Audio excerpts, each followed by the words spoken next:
Kankash, we started your recording for you. Evening. Thank you. How are you doing? I'm good, and you? Always good, thank you. Okay, I'll put the evaluation form in later. You can WhatsApp me Thanks. if you need anything. Thank you. Okay. So, good evening, everybody. I hope you're all well. Before we start, I just want to say I hope everybody is doing good. Tonight is the third tutorial.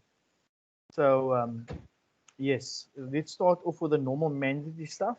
Please switch off your video. Please also mute your microphone. You guys know the story already, okay? Um, Claudine has put the tenants register in the message chat over there. So please just fill that in. Also, she's going to be putting the evaluation. Just put everything tick. Yes, he's an awesome guy. We love him to bits. He does an awesome job. Thank you. I appreciate it so much from the get-go. Anyway, all jokes aside, and then also if you got any study support that queries, send it to ctntat, sorry, at unisa.ac.za. Okay. So I see we got 2 more minutes, but I see there's a lot of people in here already, and we've got a lot of stuff to cover tonight. I know that we are running according to the schedule. We are running a bit behind, but it's not. We never ever running behind. We can always catch up. But I rather want, through this medium, it is a bit more difficult to actually go some of the course material. Okay.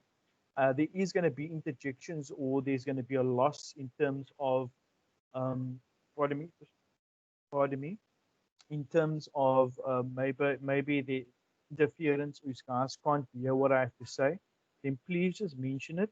You can unmute and just say to me, Gersh, or send it in the chat over here. Pardon, because I do have my cell phone on me on the side over here where I'm keeping my eye on the chat. Okay. Then I'll just briefly repeat what I spoke about before. Okay. So yeah, just in terms of where we are at, we will be covering monetary policy and fiscal policy today. Okay, these are two very important sections that's actually going to build up all the way to all of the more hardcore stuff going on later. And I don't want you to stress when I say hardcore, it's very interesting, okay? It's very interesting.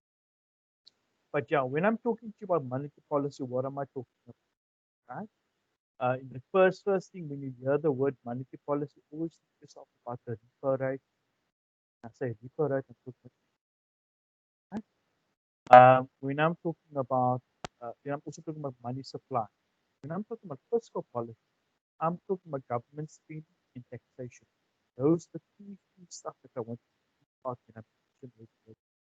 Essentially, what you got in front of you right now is just let me make this into a presentation. Right?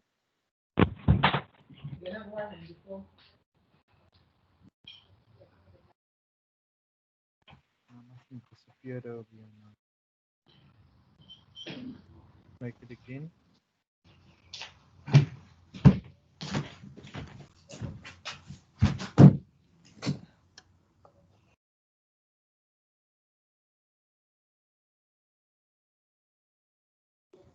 I'm just trying to sort out something quickly before I continue. So when I want to go to slideshows, it's pushing something else up. So I can't even see what I'm presenting.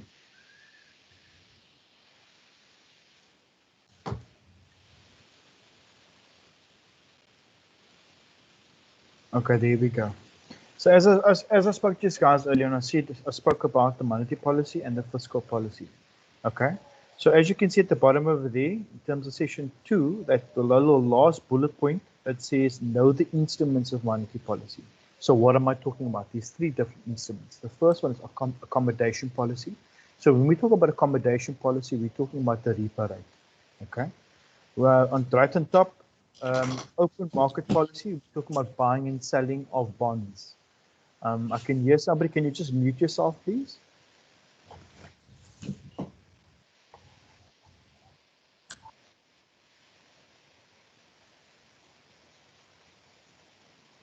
Thank you. So when we talk about open market policy, it's all about buying and selling of bonds. There's an acronym that I'm gonna teach you later That I always want you to remember. If you ever get confused about it, so the Reserve Bank or the central bank of any country is going to buy and sell bonds, right? When you talk, when I'm going to say to you, SC, selling of bonds is contractionary monetary policy, okay? When they buy bonds, BE, it's expansionary. So the B is buying, and the E stands for expansion, BE. SC, you're selling bonds, and it is then contraction. Okay? And then also we're going to briefly go over the functions of the South African Reserve Bank. We're going to understand the role of government in the economy, explain the reasons for government intervention in economic affairs, explain the increase in government spending, also explain how government expenditure is financed, right? Yes, so then after that, we're going to go through to fiscal policy. So I'm going to go through that. But the key thing with this being a tutorial, we're not doing a lecture. So I'm basically just going to be going through some of the more important, the more key, the more salient things that you will be struggling with in your examination. All right. Sorry, I'm just struggling with my presentation slides over here, so I'm just going to move down. So last week, I spoke to you guys about the definition of monetary policy. Okay, it's the actions of the monetary authority. In our case, it is the South African Reserve Bank. In the case of the United States, it's the Federal Reserve. All right, it's the actions of the Reserve Bank, in our case, to influence the money supply and interest rates to ensure price stability, full employment, and economic growth. All right, and who's the current governor of the Reserve Bank? Letshisha Kanyago. Okay. Thank you. What's the impact of monetary policy? All right. When we talk about the impact, we're talking about expansionary and contractionary monetary policy. So expansionary, if you hear the word expansionary, it's all about stimulating the economy. All right. And how do you do that? You want to stimulate economic activity. Later on, I'm going to say some words to you. When you see on the right-hand side over here, you see that line pointing upwards and that AD. What that refers to is you want to increase aggregate demand, right? That will become very, very clear to you as we go further along, to actually more towards the end of the course, okay? So how are we going to bring effect to expansion monetary policy? How are we going to stimulate economic activity? We're going to do that by increasing our money supply, right, and decreasing interest rates. Now, remember with last week's class, what did we say? How do we stimulate money supply? How do we increase our money supply? It's through the extension of credit. It is through the extension of credit, all right? In the case of contraction monetary policy, here we want to reduce economic activity. How are we going to do that? We are going to reduce our money supply and we're going to increase our interest rates. Okay? So, yeah, let's go to the next slide. So what are the instruments of monetary policy? Right? What did we have before? We had the definition, then we had the impact, and here we spoke about expansionary and contractionary monetary policy. Right? Here I'm going to talk to you about those three things, right? Or the four. In this case, four. But the main ones are accommodation policy, open market policy, and the cash reserve requirement. All right. So in the case of accommodation policy, it's all about the repo rate, right? What is the repurchase rate? It's the rate at which the commercial banks are borrowing from the South African Reserve Bank. That's your repo rate. So at the moment, our repo rate is 3.5%. But what is the prime lending rate? The prime lending rate is what banks charge you and I. They look at our beautiful little credit scores that we get at ITC, at Experian, and that's what they're going to judge you on in terms of giving you a home loan, and giving you a bond for your, not a bond, but giving you what do you call it, for your car, right? In terms of open market policy, here we are buying and selling bonds. Okay, buying and selling government bonds. It can be retail bonds also, but the key word is bonds. Okay. The next one is your cash reserve requirement. If you remember from the previous class, what is that cash reserve requirement? Somebody put in the side chat, the African liquidity requirement, right? It's the same thing, okay? Essentially, what it is the bank, the Reserve Bank, keeping some money back, okay, in case there is a run in the banks, that they have money to actually pay out the people that's borrowed from, in terms of the commercial banks now, okay? So what is it? What do these factors say over here, right? The cash reserve requirement is determined, right, by the amount of credit that's being extended. So you're going to come and say, okay, no, fine, I've got 1,000 rand, right? But I'm going to go to the bank, and the bank's cash reserve requirement is 10%. So from 1,000 rand, they're going to keep 100 rand. That's 10%. So now they're going to make available 900 rand in terms of a loan to somebody else. Let's call her Zandi, okay? But if the cash reserve requirement is 20%, right? 20% of the 1,000 rand is 200 rand. So if the initial person comes to the bank and says, okay, here's my 1,000 rand, I'm going to put it into the bank, and their cash reserve requirement is 20%, then they can only, which is 200 rand, 1,000 rand minus your 200 rand is only 800 rand. So then they make that available to somebody else in the form of an overdraft facility. So if I had to compare the 10% versus the 20%, of course, the higher your cash reserve requirement, the less your credit multiplier is going to be in the rest of your economy. I hope that makes sense, but I did talk to you about that last week. Okay? And then in terms of a budget deficit or a surplus, that's talking about in terms of the increase or decrease in the money supply. Okay? On the far right-hand side, those are, on this side over here, these are your direct or non-market orientated instruments in terms of your credit ceiling, your deposit rate control. But the key focus of my conversation with you this evening is on your three instruments on the left-hand side, which is accommodation policy, the open market policy, as well as the cash reserve requirement. Okay, I can hear some interference with it. Can that person also just mute themselves, please?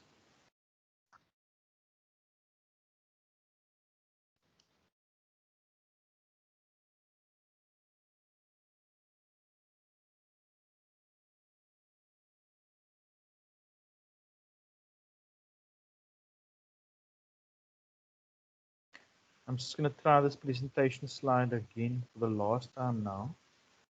The slideshow, and I hope it works. Oh. Okay. So in terms of accommodation policy, right? The South African Reserve Bank is the lender of last resort.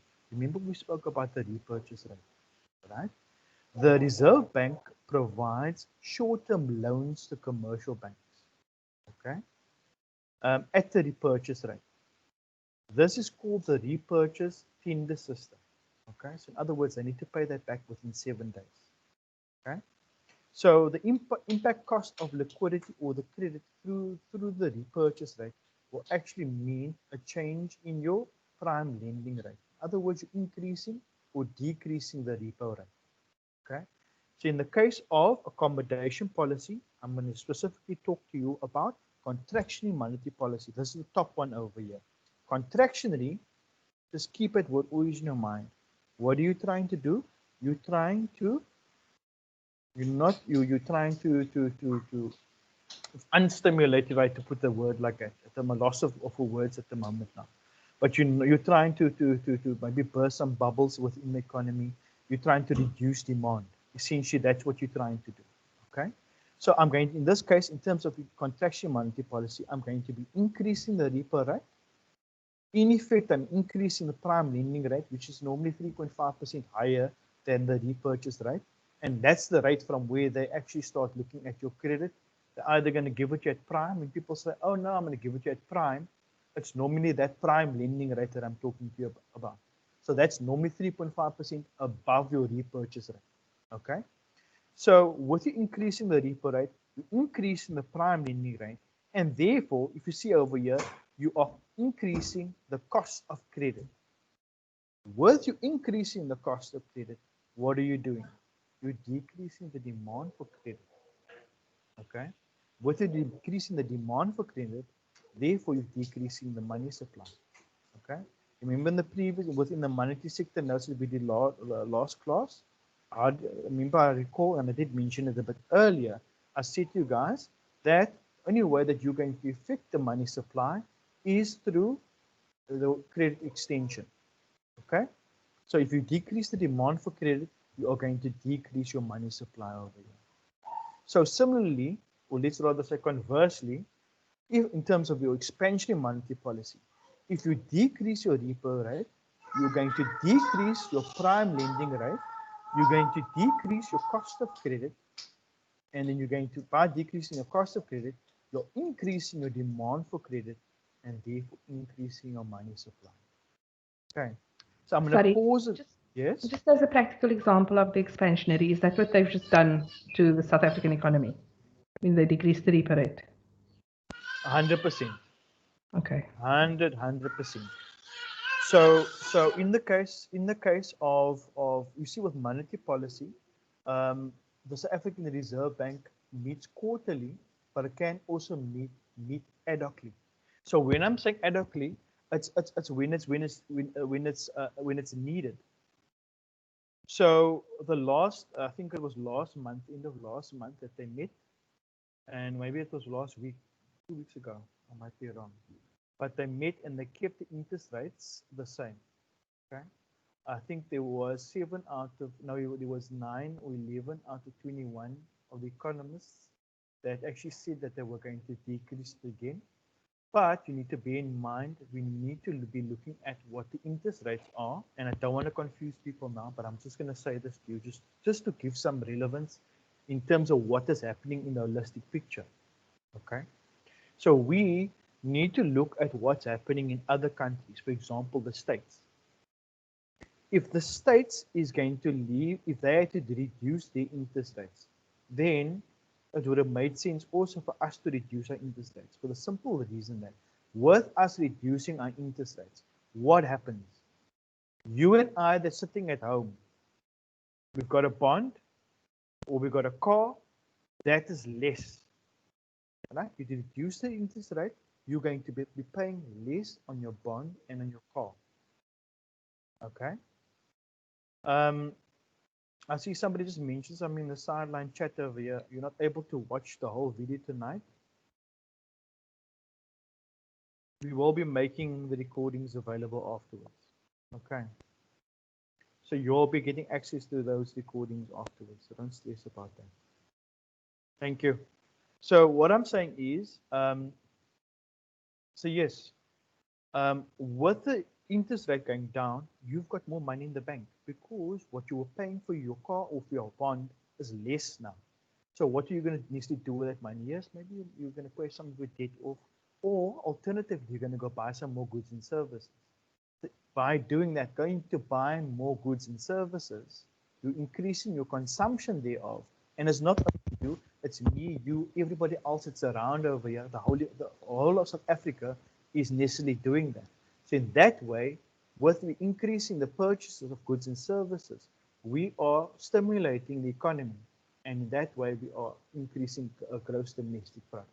So that's the idea behind it. Okay. But we need to also watch what's happening elsewhere in the world because, yeah, let's just leave it over there because I don't want to confuse you. But we need to be watching what's happening elsewhere in the world because we're competing with other countries for their investments. So if our interest rate is lower relatively than theirs, then the guys, the Reserve Bank is going to sit and think, okay, listen, that's happening over there. Yes, but the economic growth is close to zero. But we need to kickstart the economy. So maybe we should. That is why there's always, okay, do we, don't we? Some people say, yes, we should. Some people say, no, we shouldn't. Okay. So yes, and it's also looking at if inflation is increased. So there's a lot of those different factors. That's why it makes it so difficult at times to make those decisions. And that is why people say, yes, no, maybe they're going to stay the same. Yeah. So I've got a question from CT. Is there not also a risk to increase inflation? When your economy is rolling over, in other words, you're stimulating the economy, we have something that is called, yes, right, demand pull inflation. Yes, we're going to talk about it at a later stage. But right now, inflation is very, very low. And the reason for that is because there's no demand, right? We're in level one, but what has essentially been happening, right? Not to make it too complex, but people haven't been at home. So with us not be, people have been at home. So with you not being out, you're not spending money. Okay. So that's what I'm saying. There was this been very, very limited a demand, but bar yes for essential goods. Okay. So I'm saying, yeah, remember in ECS1601, we spoke about ceteris paribus. I'm saying amongst everything else being equal, right? So I'm saying just leave, don't think about the essential goods now. I'm talking about the whole holistic economy. But remember what's happening overseas, that supply chains have been disrupted. So the supply is not coming through. People don't want to go out because they're scared they're going to get the virus. So it's been knock on from both sides. Okay. So yes, that is why inflation has been very, very close yeah, I think it's close to 4% at the moment. And you must bear in mind, our oil prices were also very, very low at one stage. But you don't really want to look at that. Okay, not want to look at it, but that fluctuates. It goes up and down all the time. Okay. So if there's any other questions, are there any other questions related to this, guys? You can unmute for a little bit, and we can actually discuss this, or you can just put some questions in the chat over here. I've got it open.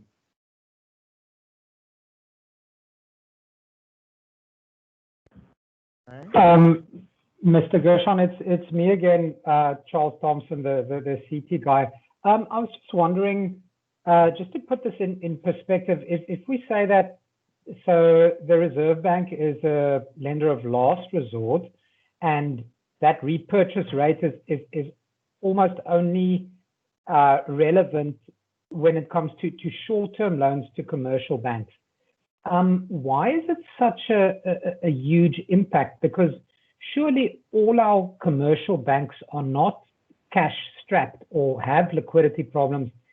Don't they actually borrow from the Reserve Bank all the time?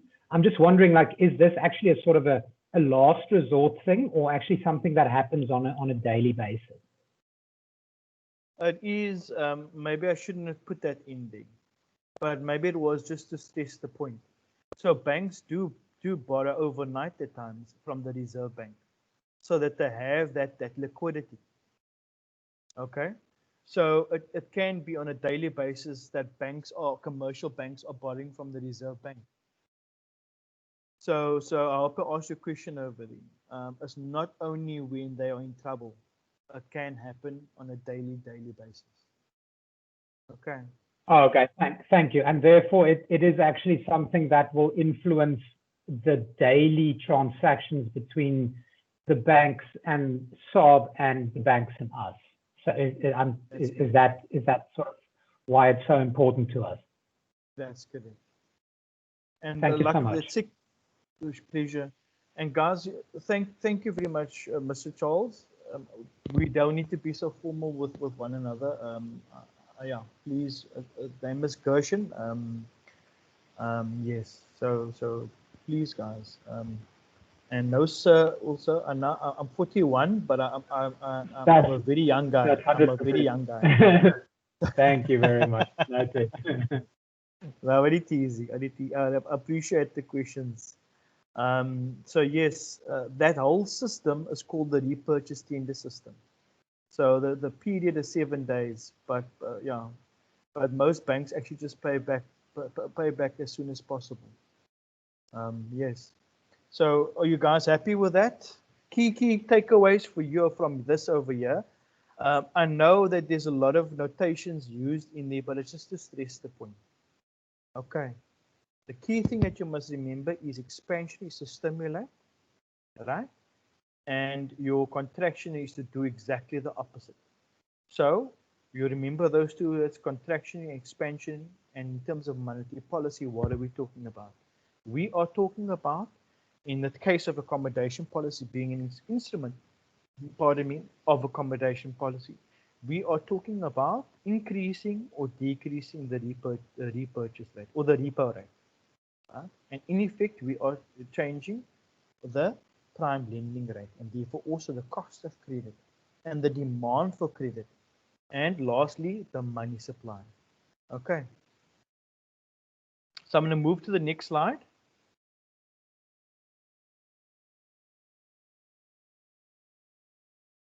So in terms of open market transactions, I did mention to you earlier that this is the sale or purchase or you buying of bonds in the open market. Okay. So in the case of contractionary monetary policy, right, for open market transactions, the Reserve Bank is going to sell bonds, right? The Reserve Bank is going to sell bonds. By selling bonds, right, it's going to increase the supply of bonds. When I got the word supply over here with the increase, yeah, the arrow going up means increase. The word supply, and then the small b at the bottom over there, that means the supply of bonds. Similarly, if we look to the right of that, the arrow facing down means it's going to decrease. And the word price of bonds, the B is again bonds over there. So I hope that makes sense. So just to repeat again, if the Reserve Bank or the Fed sells bonds, right, they're going to increase the supply of bonds in the bond market, therefore reducing the price of bonds, and it's going to increase the interest rate. Now, the key takeaway over here for you is that the price of bonds, right, and the interest rate has a negative relationship. In other words, they move opposite with one another. The one goes up, the other one goes down. If the one goes up, the other one, yeah, you know what I want to say. It's a bit late for me today. No, hectic day. But besides that, the key thing over there is that it is a negative relationship. Okay, so what did I say to you about the notation earlier, right? Your Reserve Bank is going to sell bonds, the S for sell, and your C, SC for contractionary. So sell, contractionary, SC. That's how I've remembered it over the years, but maybe it won't work for you. But it's easier for me just to remember to try and look for words to help me to understand. You can use the couponology in terms of selling bonds, increase supply of bonds, reduce the price of bonds, and because they have a negative relationship, it's going to increase the interest rate. With the interest rate increasing, your money supply, right, is going to decrease. Okay. But this is, let me not rather put those two, link those two together. All I'm saying to you is, and I'm gonna explain it a bit nicer. Or, okay, what I want to say to you is, with the Reserve Bank selling bonds, okay, your money supply is also going to decrease. Okay, and there is questions that I'm gonna pose later. That and then I'm gonna try and test you a little bit later just to see that if you're hearing what I'm saying, and because there is an example that actually unpacks that. Okay. In the case of expansionary monetary policy, right, the Reserve Bank is going to buy bonds. So if you buy, right, and remember the BE, buy, and then expansionary. Reserve Bank buys, it's expansionary monetary policy. And the reason for that is because you're increasing the demand for bonds. With the Reserve Bank buying bonds, increasing the demand for bonds, and this increases the price of bonds, and therefore, with the price of bonds having a negative relationship with the interest rate, that is therefore, you increase your price of bonds will reduce your interest rate. Okay. You guys happy with that? Is there any questions?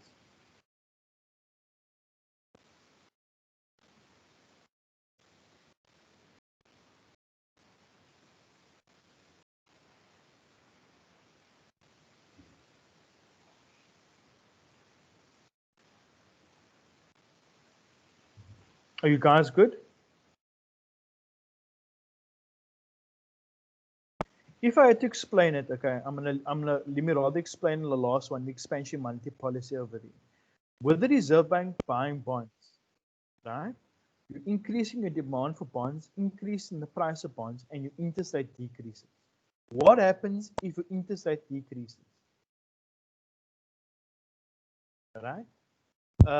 With everything held constant, with everything else being equal, with your interest rate decreasing, you're going to have an increase in people wanting to have credit. And remember what we said, right? If your credit is going to increase, your credit extension by banks, clearly your money supply is going to increase. Okay. Remember, we associated, we linked credit extension to money supply. Okay. So at the bottom over here, right? Reserve Bank buys bonds. Okay, that's going to lead to the interest rate decreasing. Which means that there's going to be more demand. Necessarily, everything else how constant, right? Credit extension being increased. Okay, and with credit extension increasing, your money supply is going to increase. And the opposite is true for the example on top over here. Okay. NI says yes, Gershon. I hope everybody else understands. Just send me yes or no, or I'm not following you.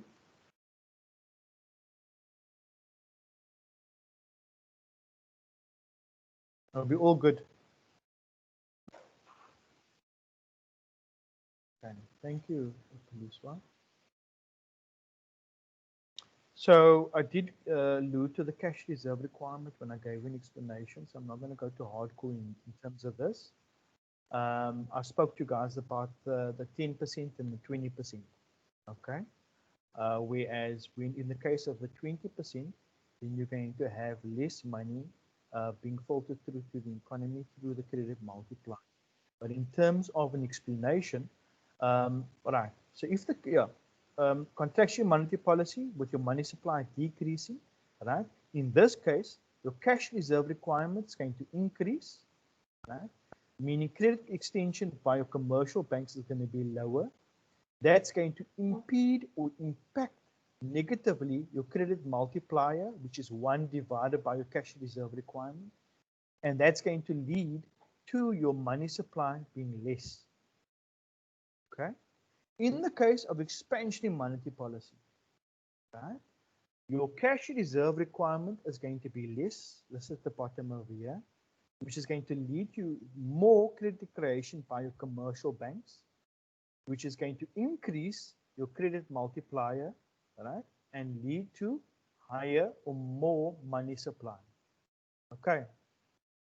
So I hope that makes sense. So I got a question over there. Ngozo is asking, where does the South African Reserve Bank buy bonds? Can I have one of you answer? So they buy them from government. It's a promise from government to, so you basically loan government money and government promises to pay you that money back at a future date at an agreed interest rate. Your coupon rate, yes. No, thank you for that. But you also do get the retail bonds, right? The retail bonds. So yeah, thank you very much for that explanation. 100%.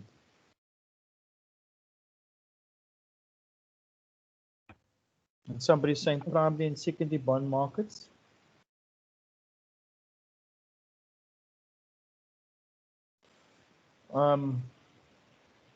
Thank you, John. Just very briefly, that is a bit higher level, higher grade. But in terms of the primary bond market, that is when you're talking about quantitative easing. And we weren't doing full quantitative easing because we were buying from the secondary bond markets. But I don't want to go a bit too hardcore into that. Yeah, that's primary quantitative easing when the government prints money. But that's for a conversation for some other time. Let's first do the basics. But thank you, John. Thank you, John. Is everybody else good?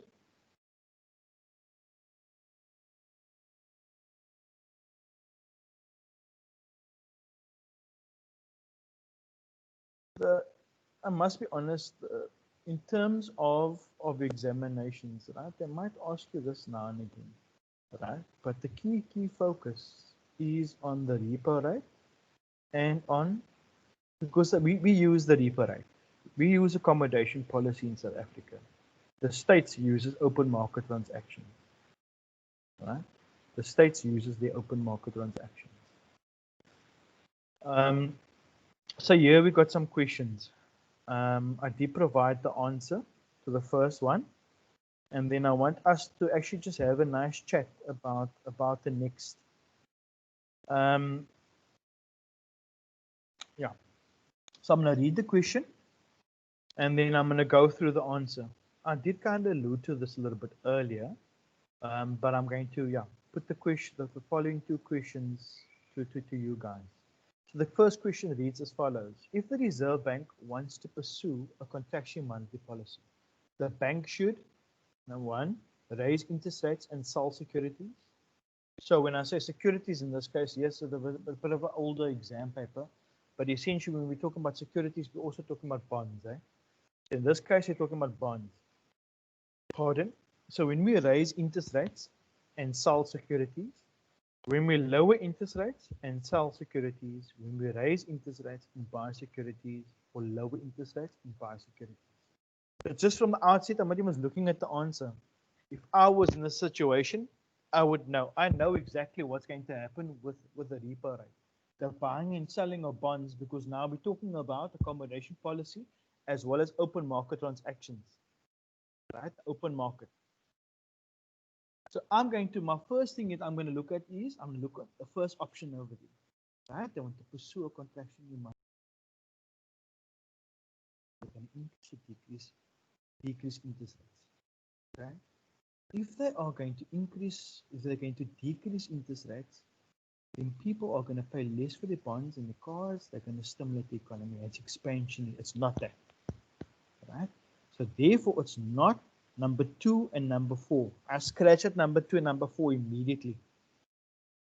Right? Scratch at number 2 and number 4 immediately. So now I know they need to they need to raise the interest rates. Right? So remember what I said to you in terms of acronyms? Right? EC, sell bonds, and contractionary. So EC, in that case, it is number 1 over here. Right?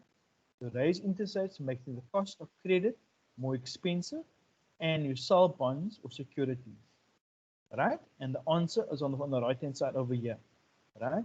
Your South African Reserve Bank's going to sell bonds. It's going to increase the supply of bonds. It's going to increase the supply of bonds and thereby reduce the price of bonds, which is going to, and remember this two have a negative relationship and therefore increase the interest rate. Okay. Then my next question over here. Explain how the Reserve Bank could increase money supply using the repo rate. So we went through this earlier, but it's a question now. I'm not giving you the instruments, right? Yes, the instrument is there, but I'm just wanting you to talk me through that. So can you guys type that in the chat? Not for somebody to talk, but more for us to engage, for me to read what you're writing and see if everybody is essentially on the right path. Can we give 5 minutes for that, please?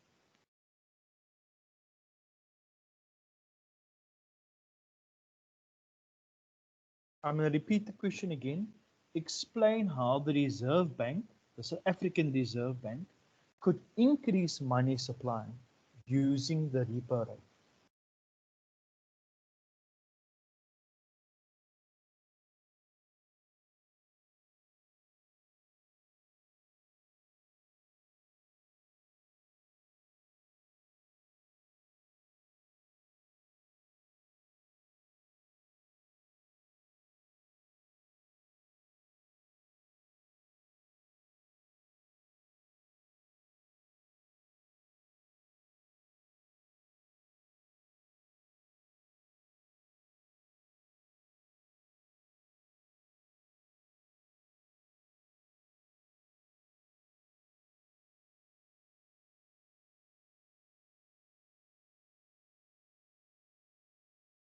I'm getting the answers, but what I'm looking for is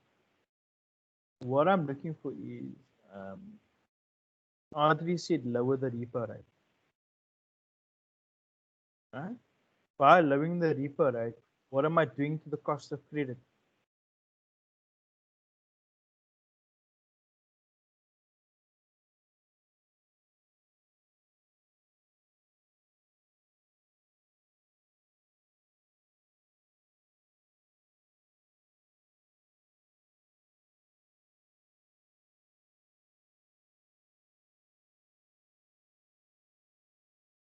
John says they could reduce the repo rate, making money cheaper. Jordan M says decrease repo, decrease interest rate, increases demand for credit. Right? Maybe Jordan, you could put it the other way around first. You say decrease the repo rate, which decreases the cost for credit, which increases demand for credit. Right? I'm saying decrease repo. What's it doing to the cost? What's it doing to demand? Right? And I alluded to that a little bit on top over here. Let's have a read. Right? I decrease the repo rate, decrease my prime lending rate. I decrease the cost of credit, increase the demand for credit, and therefore increase my money supply. Remember the loss of the put over here? We are relating it back to credit extension. Credit extension by banks. It's your overdraft facility. Okay.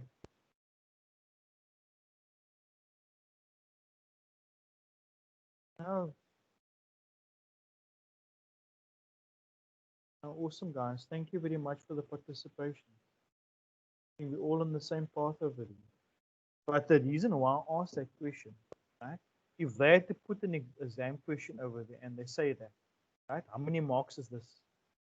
Right? Potentially one. I would say maybe 3 marks. Okay. So you're going to put that in 3 sentences. Maybe 3 to 4 marks. 3 to 4 marks. Then the next question reads as follows. What would happen to money supply? What would happen to money supply if the Reserve Bank buys bonds from the public? Now, these guys can't cheat now. I already got the answer on top. Anyway, what would happen to money supply if the Reserve Bank buys bonds from the public? But here's the little trick. In between the interest rate, I want you to relate that to the money supply. So yes, you're going to give me that answer. It's listed on top over there. But I want you to make that cause and effect, that relationship, that linkage between you increasing or decreasing your interest rate and what's going to happen to the money supply. If we can take another 5 minutes, if you guys can actually just answer, let's speak a little bit to that.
Is guys struggling with this a little bit? Because I'm not getting any responses.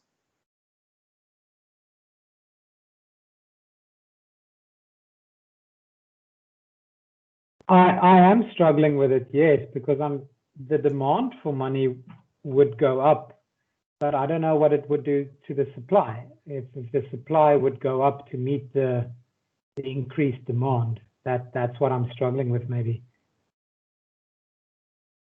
Thank you for that, Charles. So essentially, what I'm asking is, if interest rate increases, right?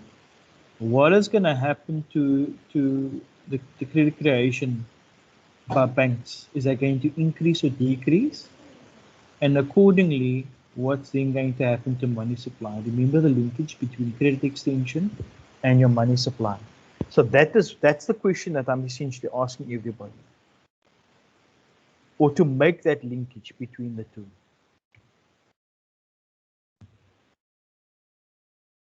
I hope that makes sense. So I've got let me just see quickly. I'm going to read off my phone.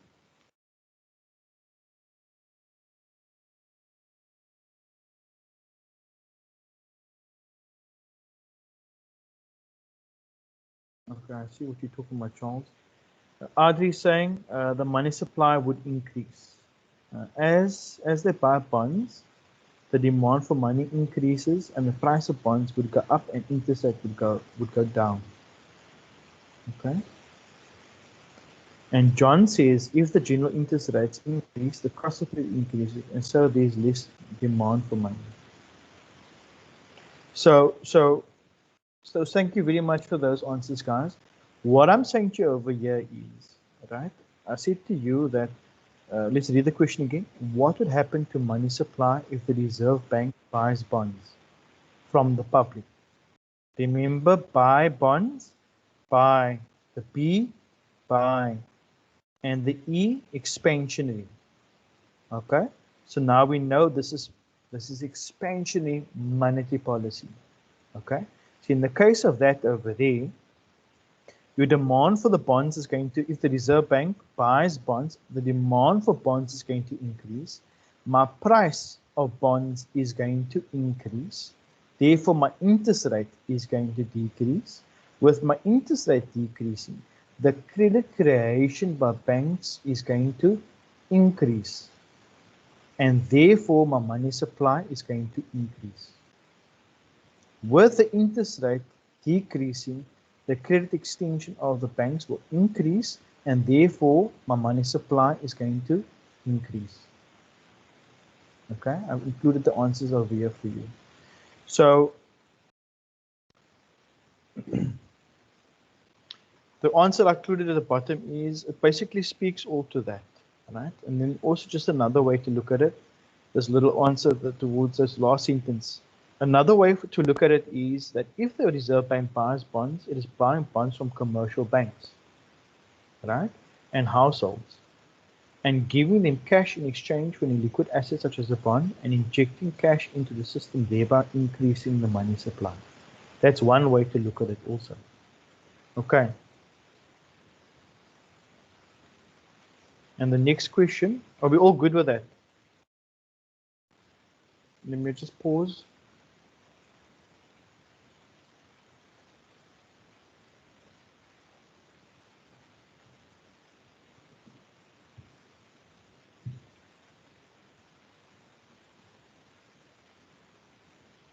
Melanie, why you say surprisingly yes?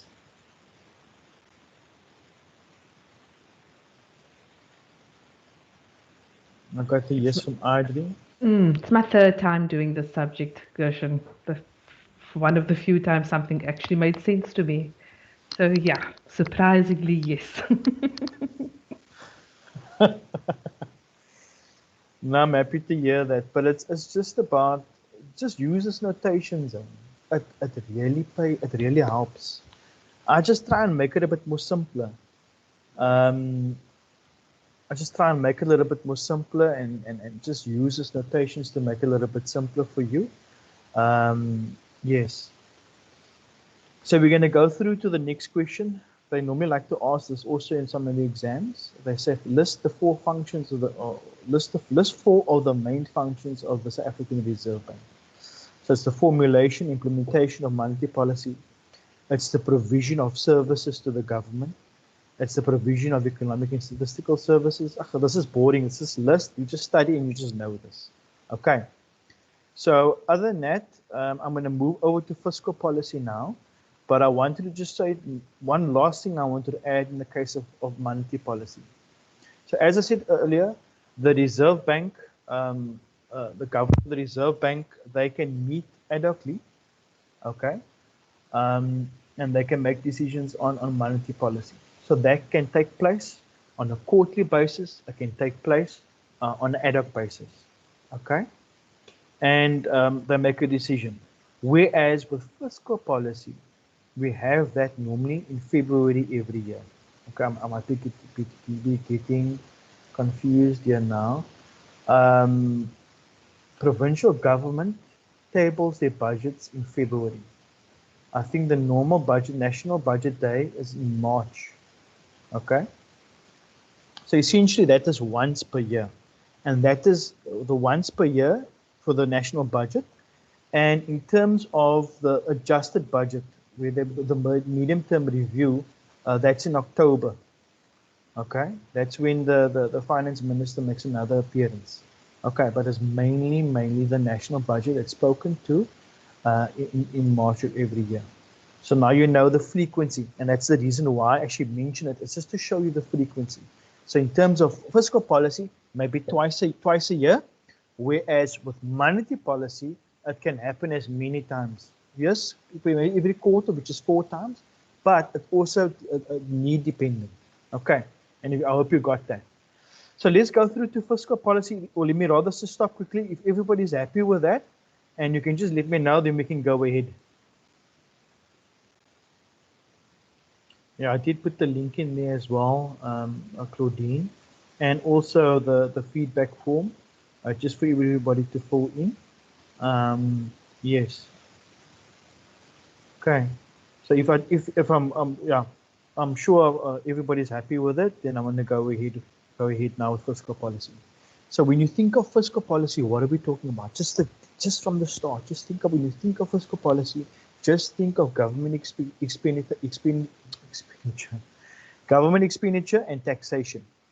Okay. This is a bit older over here. Yeah, Pravin Gordon. It's now Titrin Bowen. Okay. So it's all about, it deals with government expenditure and taxation. So in terms of fiscal policy versus monetary policy, right? Monetary policy is the Reserve Bank. That's changes in your money supply. Let me just try and see if I can make it bigger.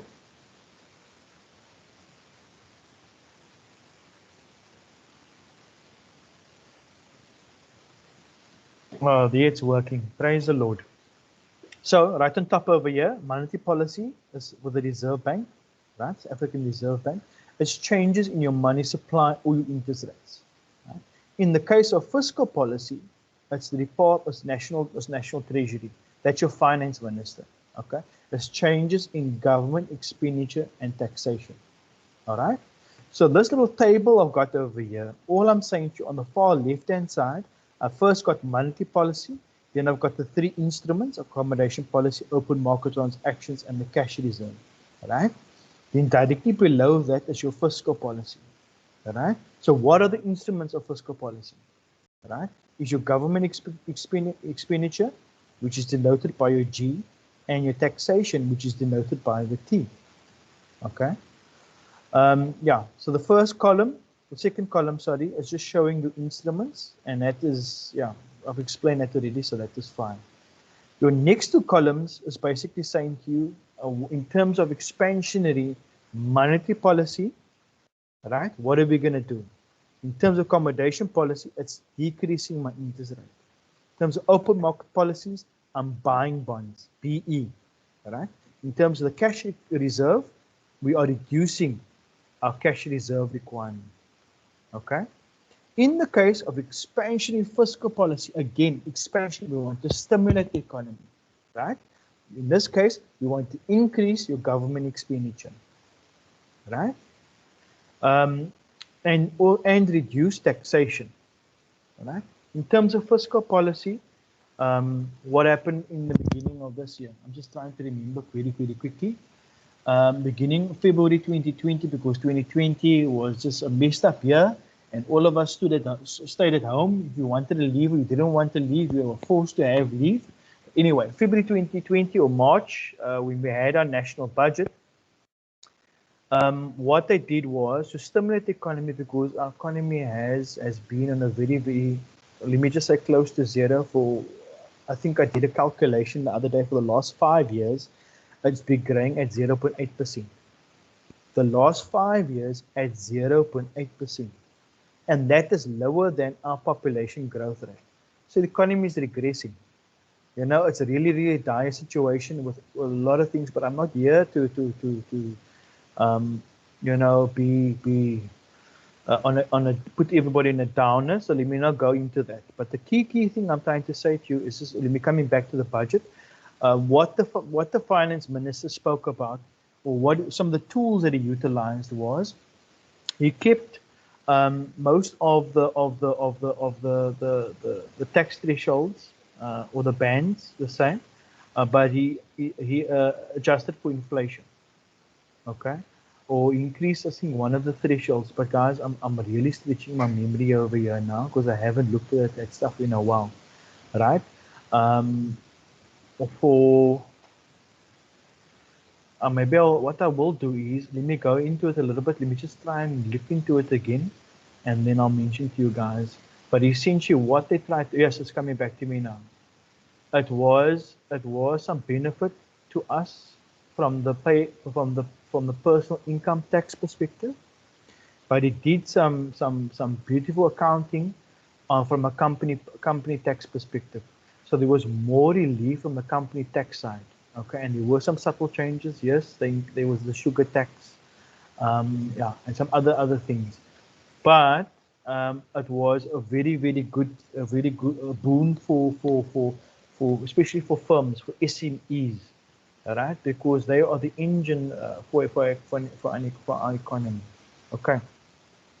So that is your government expenditure. When we're talking about expansionary fiscal policy, we are talking about increasing your government expenditure and reducing your taxation. Okay. Now I'm going to go on the far right-hand side over there and explain the contractionary monetary policy as well as fiscal policy. Right? In terms of contractionary monetary policy, from accommodation policy perspective, we're increasing our interest rate. Open market transactions, we are selling bonds. SC. Just in exams, just write that stuff. As soon as you see the exam paper, of course you're not going to see the exam paper this time. I'm forgetting again. But just remember those words. Right? You remember those acronyms. Okay, it will really help you. Okay. In the case of cash reserve, we are going to be increasing our cash reserve requirement, denoted by your B over there. In terms of fiscal policy, your government expenditure, you are going to reduce your government expenditure. Why? Why is that contraction in fiscal policy? Because there's less money than being directed to the building of schools and hospitals, right? Maybe building another N1 or another N2. Okay. And that's, yeah, in terms of government expenditures, but relatively easy to understand. In terms of taxation, once we increase taxes, whenever you increase taxes, you and I have less disposable income, right? Less disposable income, meaning that whatever you're going to get paid, once that money comes into your account, I'm not talking about your gross salary now.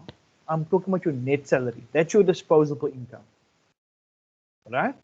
Of course, you're going to have less to consume. On the far right-hand side over here, you see that C. Guys, get some used to some of this notation over here, because once we start introducing the simple Keynesian and the extended Keynesian models, then we're going to be using these notations. Okay, and that is why I'm sneakily put them in over here, so that you start getting used to them. Okay, so C stands for consumption, total consumption by households. Total consumption by households. Total consumption by household. Okay, so I hope everybody's happy with this. Yeah, so I've got some more questions over here. The next question is, the first question, sorry, on the slide is, if government spending is higher than current government revenue, right? If government spending is higher than current government revenue, this is known as, right? I maybe didn't explain this, but I'm sure hopefully one or two of you probably heard about this. So when the government gets more revenue, sorry, when they spend more than what they have in terms of receiving as tax revenue, what is that called? Does anybody have an idea? I was a bit naughty to put this in because we didn't go through it, but I'm just seeing now. Why is it a budget deficit, Audrey? So a lot of people are saying B. You see, you guys are far too smart for me, eh?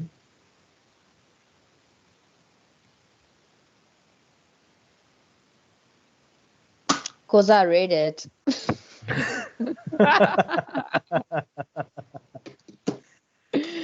Well, thank you for that. Somebody said a deficit on the current account or the balance of payments. So we do have that, and it's very unfortunate.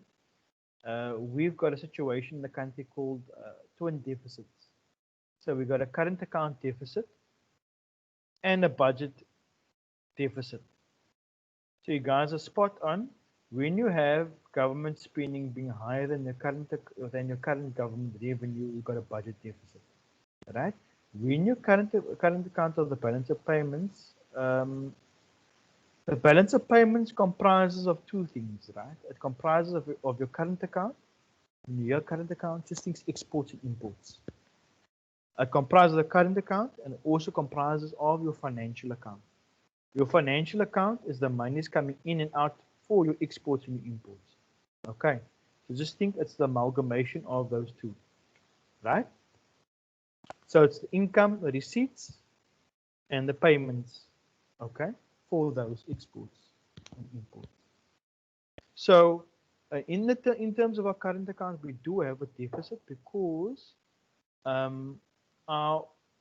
years already, our imports has been higher than our exports. Okay? When I'm talking about importing, I'm talking about buying something from overseas, and I've used the Wish example before, right? We're buying something from overseas, and it's coming back to us, so we're going to have to pay excise tax at customs, right? When we export, remember I said imports is a leakage, and exports is a injection. Okay, so with exports, we are selling something. Let's say, for example, a box of grapes or apples to a person in to somebody in the UK. We're selling it from here and it's going overseas. Okay, so we traditionally have had a current account deficit. Okay, I will go a bit more hardcore into that in one of the other classes to say why I related that to the interest rate. Okay, but just in brief, for those of you that are a bit interested, as we are very, very reliant on portfolio income. That's the money coming in on the stock market. Okay, because it's that money that's actually saving us in terms of the current account. Okay, we're very, very reliant. Very, very reliant. Actually, now holistically on our balance of payments, sorry, let me rather say that. We're very, very reliant in terms of our portfolio income coming from overseas or overseas investors. Let me rather say that, and let help you to associate that portfolio income with your investors. Okay, because you also have foreign direct investment. Those are people that's coming over here. They're coming to build to take up shop. They're entrepreneurs. They're coming to invest. They're putting in their money. They may be buying a share of Absa. Right? We love foreign direct investment. But with certain things happening like expropriation of land, policy uncertainty, you're going to get your investors being very skittish. They're going to be very apprehensive to come and bring in their money. So those are some of the things that's reducing our business confidence. Our business confidence, I remember now correctly, I read it today. Second quarter of 2020 for the Western Cape was 8 points. Right? It was minus 8. No, it was 8. It was 8. And with 50 being your benchmark. Right? I'm actually think I'm getting confused here now. I don't want to lie with you, but consumer confidence. And now over there we were minus 33, but they only measured it nationally now. The BR used to measure it from a Western Cape perspective, but they only do it nationally. So yes, so that was minus 33, with 0 being the middle ground, right? Whereas with your business confidence, it is 50. 50 being your middle ground. And yeah. So the next question is, yeah, I won't be too much into hardcore detail over here, but just to give you some context, okay? Because I'm talking too much this evening, and I didn't take my tea earlier on, so I'm feeling a bit early fix. So I'm gonna leave the next question, the third question, to you guys, okay? So the second question reads as follows: which of the following would be classed as an expansionary fiscal policy? Right? When you see that word, don't even go to the questions yet. Expansionary, I know I need to stimulate. All right? Fiscal policy, what are my instruments? That is how you, when you guys read the question, just think that way before you even look at the goodies over there. Okay? So yeah, let's if I can just get some answers.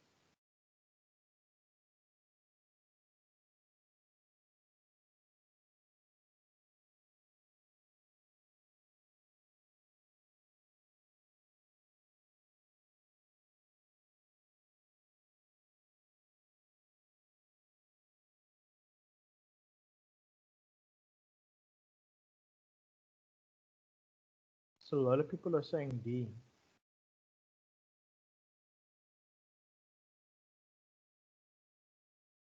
Can you guys give me reasons for your answers? And when I say that, I'm saying to you, expansionary is what? Expansionary is increase or stimulating the economy, pardon me, but you're doing it through government expenditure or taxation. So if I want to stimulate the economy via government spending or taxation, must I increase my government spending or decrease my taxation, or the other way around?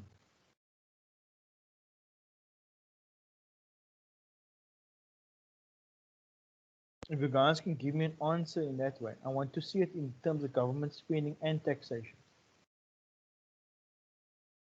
Thank you, Jordan. I see that you said decreasing tax, right?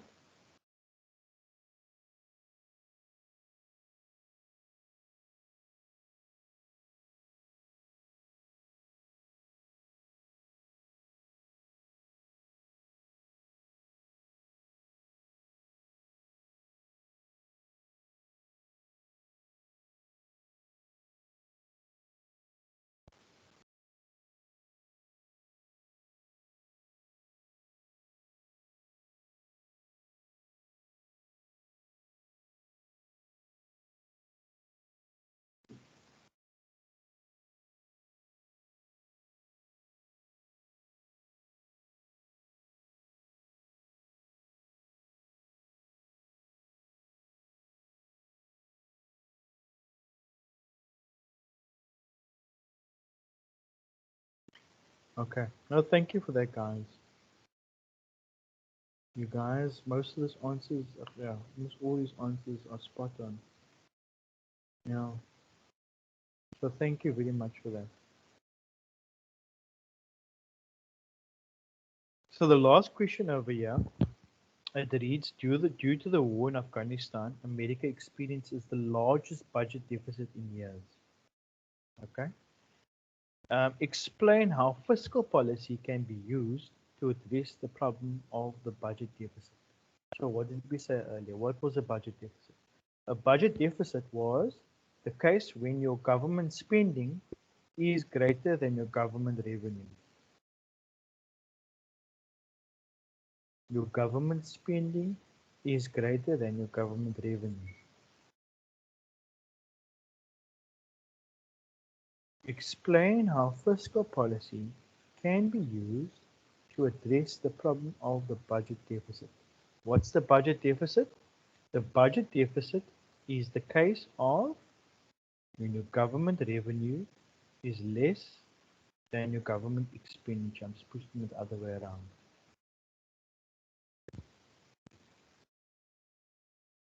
Are you going to increase your government spending, decrease government spending, or you going to increase taxation or decrease taxation?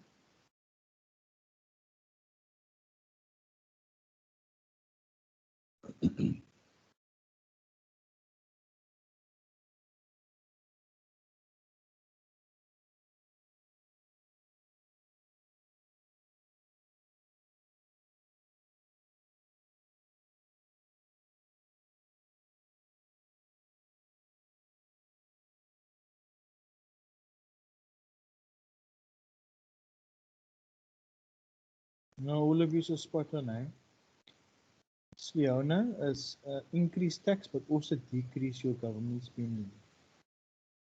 Because essentially what you have is, let me just give you some background and context.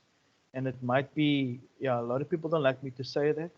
But what some countries have done in the past is when they find themselves in a recession, when the economy is not doing well, then they will go to war with countries, right? They want to get themselves out of a recession. They're going to get into a war for the simple reason that with a war, you're going to have to increase your government spending. Because what are you paying for? You're paying for armaments. You're paying for clothes. You're paying for all of this other stuff to get those people over there. So of course, government spending is going to spike upwards. Okay. But in terms of your answer, you guys are 100% correct. So you want to basically reduce your government spending and increase your taxes to make sure that your budget deficit is reduced or nullified. Okay. Other than that, thank you very much. Yeah, I'm going to leave it open now for the next few minutes. Let me just think quickly. What I can do is let's just go into the next section. Right? Let's do this quickly. There is just a few, and this will be made available. I just want to sense check, pulse check where we're at. So we still need to do measuring the performance of the economy. Okay, that is fine. I'm going to make it available early next week. No, Tuesday.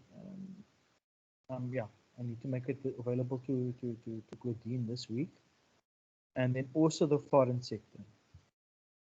So the next few tuts, I need you guys, all of you, to go through every single one before the class. Okay, it's taken me a bit longer because I've had to change this to, because normally I've just had PDFs, so I had to put the stuff together, and yeah. But besides that, I'm going to make those others available to you. Please peruse, go through them, understand what's going on, so that we can go through them very quickly. Okay. So I'm going to ask in terms of some homework, and you will, once you go through the stuff and you understand, especially with the simple Keynesian model over here, once you guys start understanding that, the notation is not going to be so difficult. Okay. Because I'm going to need to do some drawings for you, and I need your patience because I'm not the best person to work over a laptop, and I'm saying that yeah, stay to you, Didi. And the foreign sector can also get a bit confusing, and when I say that, I'm going to just show you guys so that you do have a bit of an idea of what I'm talking about. Okay, I'm going to close that. I'm going to close this.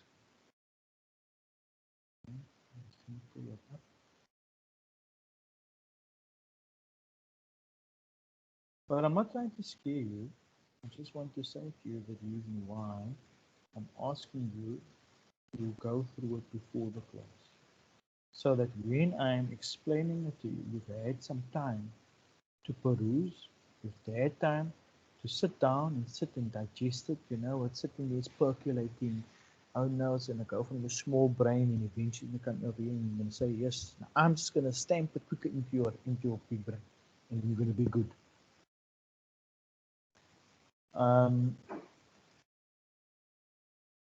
So here we go.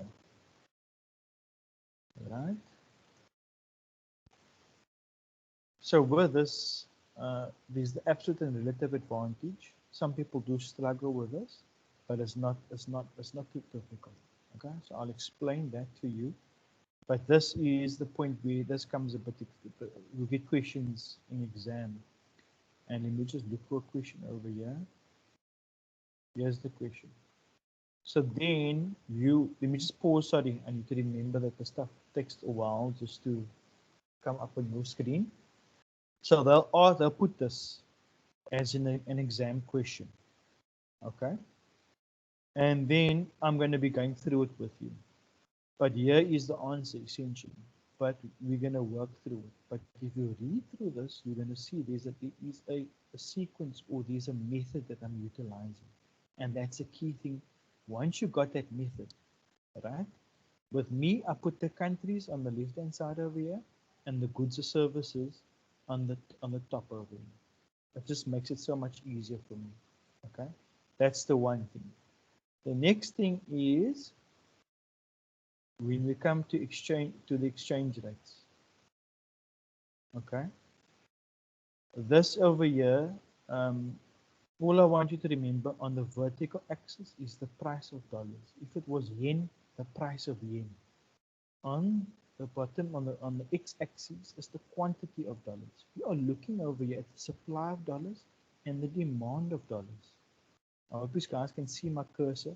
Demand of dollars, supply of dollars. Yes, it's the rand to dollar exchange rate, but it's the price of dollars, right? It's the quantity of dollars per day. So that is why when we talk about the demand over here for dollars and the supply of dollars, because we're going to come to what actually determines those. And I explain it nicely over here. And I've got to show you how it works. The rand depreciates or appreciates. So this is, it looks all heavy and it looks extremely confusing. And you're thinking to yourself, my God, what is this guy wanting to show me over here? Once you read through this over here, then you're going to have an idea of what I'm talking about, and then it's much easier for me to explain it in the class. Okay. So what we're going to work through next week is this, plus the measuring the performance of the economy, right? And those are more of your calculation. So there's a few examples that I'm going to go through, but my key focus is to work through this. Okay.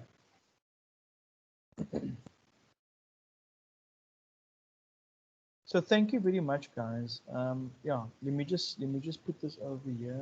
Now the foreign sector is just some this of the narrative over here. Okay, so I don't want you to stress. I am going to have this forwarded, or it's going to be available. So yeah, that's for next week. So please be there. Please read in preparation for the tutorial, and then we're all good. Okay. Other than that, let me just, we guys can actually just chat. I see there's a question from John.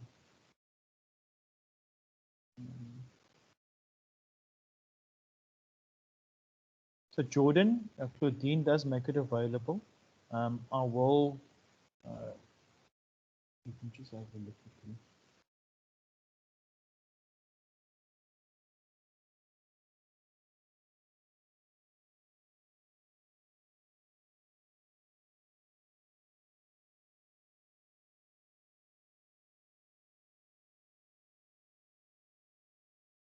Here's some narrative. And this is on my Unison. Okay. And then John says, let me just read quickly. Since we're talking about government policy, can we talk about supply side versus demand side policy for fiscal policy? You mentioned it affects aggregate demand, inferring demand side. Is fiscal policy always demand side? Okay. Thank you for the awesome question, John. And I want to confuse everybody now. I will be touching on that at a later stage. Okay. I will be touching on that at a later stage. But for now, I'm just talking about the basics of fiscal policy. Okay, because all of it, what we're doing now, we're putting the basics into play. Then we're going to come to our models. Then we're gonna have some assumptions. We're gonna relax some of those assumptions.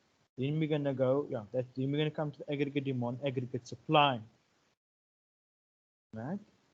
Aggregate demand, aggregate supply model, and then we're gonna start talking about some of those factors that you're talking about already. So that's at the later stage. Okay.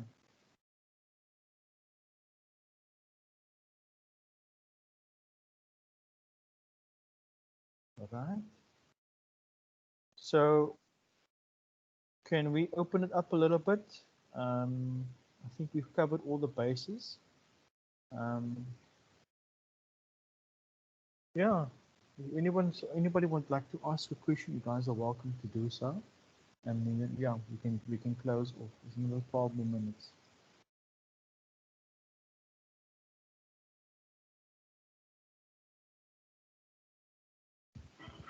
Just...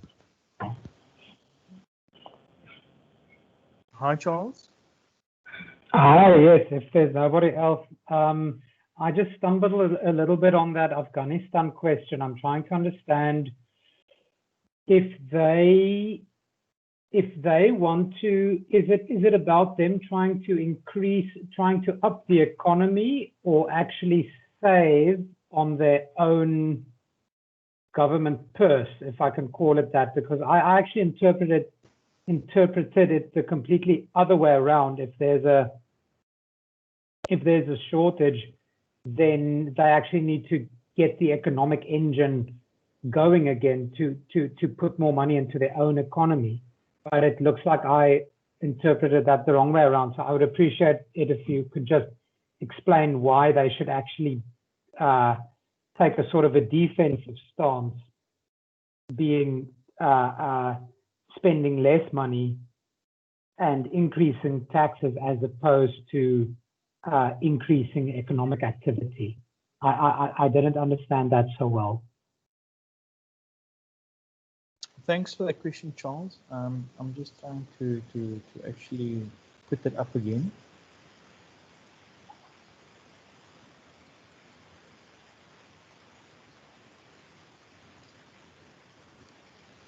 So it says, due to the war in Afghanistan, America experiences the largest budget deficit in years. Explain how.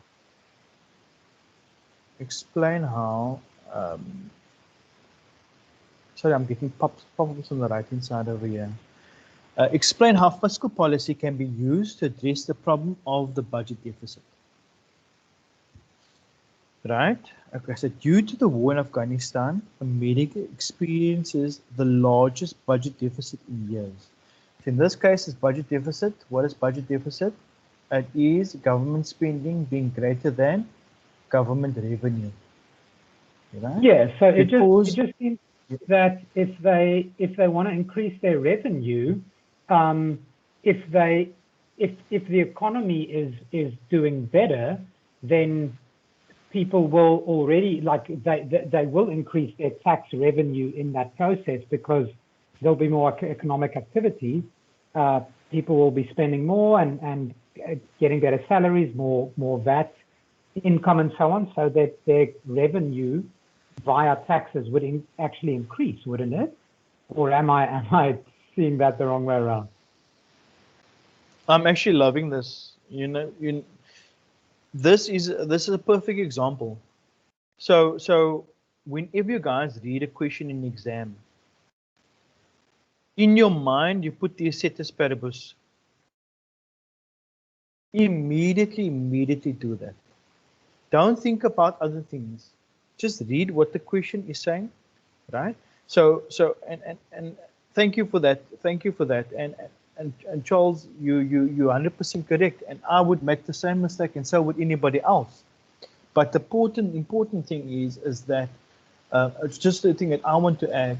And the key takeaway is that you put that in your mind. Okay, I'm going to leave, barring everything else. Everything else constant. Leave it. I don't want to. Just leave it. Yes, you stay there. Okay, let's leave that. It's saying due to the war in Afghanistan. So we had a war. I increased my spending because I had to increase it. I had to get arms over. I had to get the soldiers over. I had to do this. I had to do that. My spying, warfare, drones, whatever increased. I needed to get money just to do whatever I needed to do, survive, and go do whatever I need to do over there. Right? So my government spending increased. That's why I got a budget deficit. Right? So now it says, I'll explain how I'm going to use the instruments of fiscal policy to address that problem of my budget deficit. So yes, my budget deficit is because my government expenditure is higher. So I need to hone in that government expenditure. I need to reduce that, but at the same time, what I want to do, I want to do it at a faster rate. So what do I want to do? So I'm adopting contractionary fiscal policy. So I can also increase my taxes to try in and hone that budget deficit at a faster pace. I hope that makes more sense. Or is I anybody think it else? does. Thanks. It's just as you No, say, no, that Charles. set Yeah. aside of taking You're not, not taking too much of life factors into account at this stage and just focusing on specifically what's asked in the question. no, 100%. And thank you very much for that. It is not, Okay, thank you very much. that Makes total sense. No, it's a pleasure. It's a pleasure. But thank you for being brave and asking the question. Yes, so all of us can make that mistake in terms of when do I put in that ceteris paribus? What I'm gonna say to you is just do it. Just read the question and try and make it as simple for yourself as possible. Because some of these things can be complex, and the reason for that is because there are so many interlinkages, interdependencies, interrelationships, right? I mean, I spoke about early on about the Reserve Bank's decision to either increase or decrease the interest rates. That is why people always say, "Jeepers, don't try and get too many economists together because they'll never agree." Because people are saying, okay, no, but if I think about this, if I think about that, just try and when you're sitting in the exam, try and think and just make things a bit more simple for yourself. Just read the question for what the question is. Don't think, oh no, the examiner is trying to trick me. I would have said that if it was the case for ECS 1500, where most of the whole exam paper was multiple choice and they had true and false. There, the lecturer was trying to trick you. Especially with the true and false. But in this case over here, just work through the process and understand the instruments and what it means, the terminology, and I promise you, you will be fine. I promise you, you'll be fine. But I really, really do appreciate being bold and just actually asking that type of question. I really promote it. There is no such thing as a wrong answer or a dumb question. Okay, as long as we engage, because I promise you, somebody else was thinking that too. And that is why I really, really appreciate it. Right? Is there any other questions?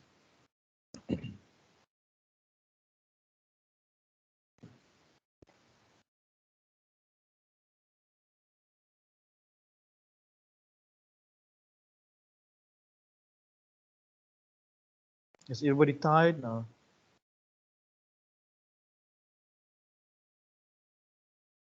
Should we call it a night? Hey guys, you can unmute.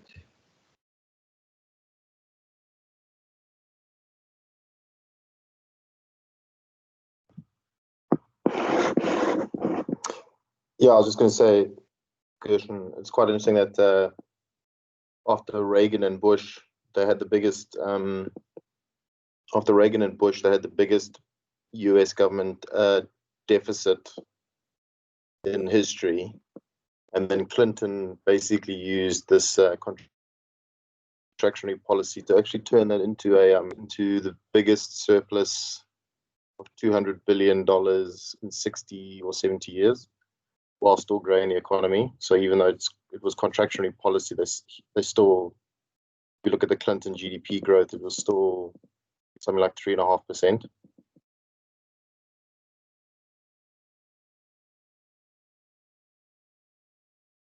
Are you still there? Yeah, sorry, did it cut out? You cut out, yes.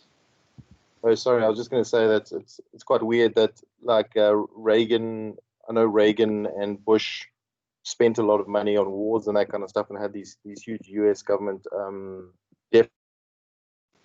When Clinton came in, he used this policy of increased tax and reduced government spending to do the opposite, but they still grew the economy, and they actually resulted in the first government surplus in the US for like 70 years, I think.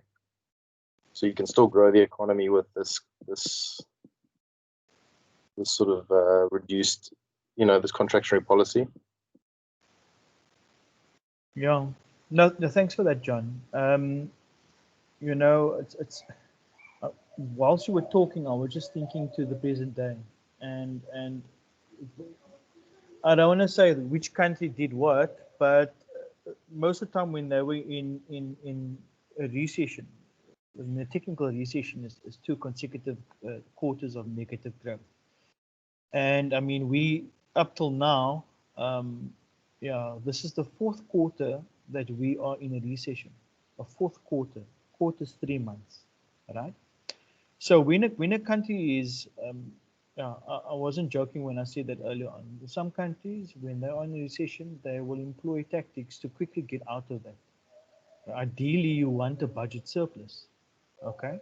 And we had that a few, especially I think maybe the 2005 to 2007 period. But that's my side comment, and thank you very much, John. I just want to tell you guys that across the world, this is the worst.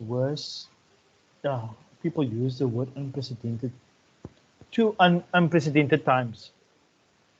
But I know, let's rather leave a conversation for next week. I can delve into that a little bit. But key thing that I want to say to you, what I want you to leave you with, is that in terms of budget deficits, almost all countries in the world, particularly within Europe, right? The States ourselves, we are knee deep in debt. We are, I don't want to leave off on a sour note, but yes, there is still beautiful things in this country. We're going to get out of it. We are going to get out of it as long as we are positive, and there's people like ourselves that are working hard to turn this economy around. I know a lot of you aren't going to be economists, but let's be optimistic and look for an economic recovery plan that brings these things to fruition. On that note, I'm going to say goodbye to everybody, and hope you have a beautiful evening further. Thank you very much, guys. Thank you, Thanks, Sander. Thank you. Gershon, thank you. Pleasure. Bye-bye.